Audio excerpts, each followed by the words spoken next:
Hello and welcome to my YouTube channel tech gen automation. Today topic, आज के topic में हम पढ़ेंगे जोन रीसेट, जिसको कमांड होता है शॉर्ट फॉर्म में ZRST। ओके, तो जोन रीसेट क्या होता है?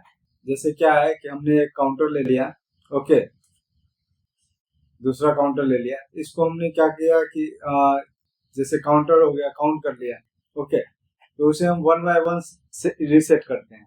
ओके, जैसे काउंटर काउंट कर लिया, लेकिन हमें रीसेट करना होगा तो वन बाय वन रीसेट करेंगे। उसके लिए क्या कमांड था? RST space C1।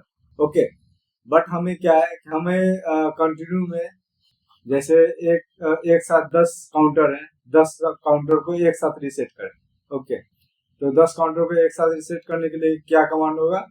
कमांड होगा हमारा ZRST। ओके, जिसको हम जोन रीसेट कहते हैं। ओके, तो इसका कमांड क्या होगा? ZRST space D1 space D2। Okay, where D1 क्या होगा? स्टार्टिंग डाटा होगा, जो कि D0, D1, D2 हो सकता है। ओके, D2 क्या होगा? डाटा बीट होगा। ओके, या फिर इसके जगह D1 के जगह कोई भी ले सकते हैं, जैसे काउंटर हो गया, काउंटर भी डाटा में आता है। ओके, जैसे टाइमर भी हो गया, टाइमर भी डाटा एड्रेस में आएगा। क्लियर? फिर D2 के जगह पे क्या बोल रहा है? Data bit, you can not give a decimal number directly, यानी कि जो हमारा D2 है उसमें हम डेसिमल नंबर डायरेक्ट हम नहीं दे सकते। Okay, it is use to reset data bit. Okay, इस पे यहाँ पे क्या होगा? अगर D0 पे स्टार्टिंग कमांड जैसे C1 दिया हमने, तो D2 पे क्या होगा? C2, C3, C4, मतलब जिस जहां तक हमें रीसेट करना है वो कमांड हम देंगे D2 पे। ओके, तो आइए प्रोग्राम के थ्रू हम अच्छे से समझते हैं कि कैसे हम वर्क करते हैं।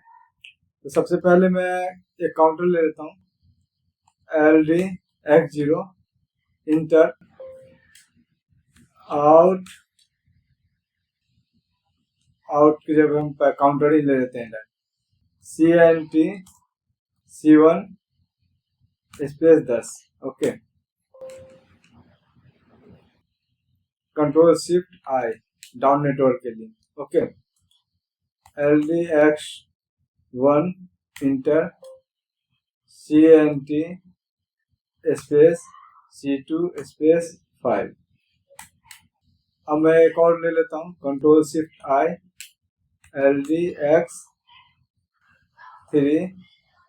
X2 ले लेता हूँ, inter CNT C5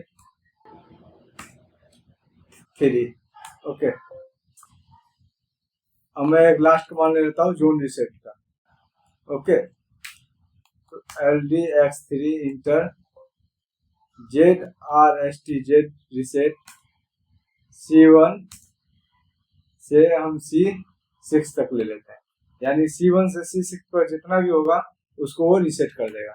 okay, range क्या हमने लिया? C1 से C6 पर जितना भी काउंटर का वैल्यू है उसे रीसेट कर देगा।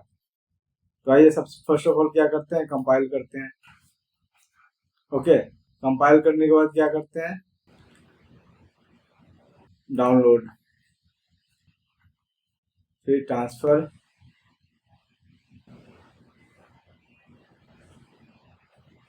उसके बाद हम ऑनलाइन पे जाते हैं।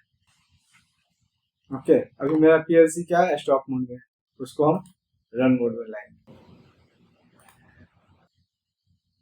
रन मोड में आ गया हमारा पीएलसी। अब मैं क्या करूंगा? इसको काउंट कराऊंगा ऑन। अच्छा, कम्युनिकेशन एरर दे रहा है, क्यों दे रहा है? क्योंकि हमने एमक्यू को ऑन नहीं किया। ओके, अब इसको ऑन करेंगे तो ऑन हो जाएगा। On, of, on, of. अब इसको भी ऑन, ऑफ, एक काउंट करा दिया हमने। Okay, on, of, on, okay, of. अब ये क्या है?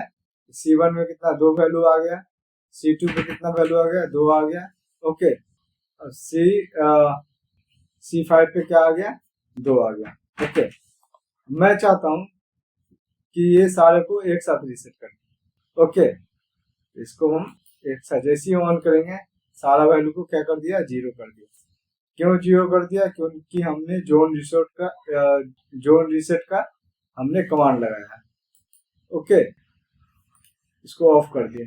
अब इसको काउंट कराएंगे तो काउंट हो गया। ओके, अब ये जैसे ही ऑन रहेगा तो कभी भी इसको वैल्यू नहीं बनने देगा। जैसे कि हम रीसेट का कमांड यूज करते थे तो जो हमारा काउंटर का वैल्यू है उसे बढ़ने नहीं देता था। ओके, ये क्या था, पहले हम इंडिविजुअल वर्क करते थे, अब क्या है, एक साथ कितना सारा टाइमर हो या फिर कोई काउंटर हो, सबको हम एक साथ रीसेट करा सकते। तो आज के लिए इतना ही, थैंक यू। अगर आप चाहते हैं ऐसी वीडियो आपको टाइम टू टाइम सीरीज में मिलता रहे तो हमारे चैनल टेकजेन ऑटोमेशन को लाइक करो, सब्सक्राइब करो और शेयर करो। साथ ही बेल आइकन को प्रेस करो ताकि कोई भी मैं वीडियो अपलोड करूं तो आपको नोटिफिकेशन मिल जाए। साथ ही हमसे आप व्हाट्सएप, टेलीग्राम, इंस्टाग्राम, फेसबुक के जरिए जुड़ सकते हो और कोई भी क्वेश्चन पूछ सकते हैं। Thank you.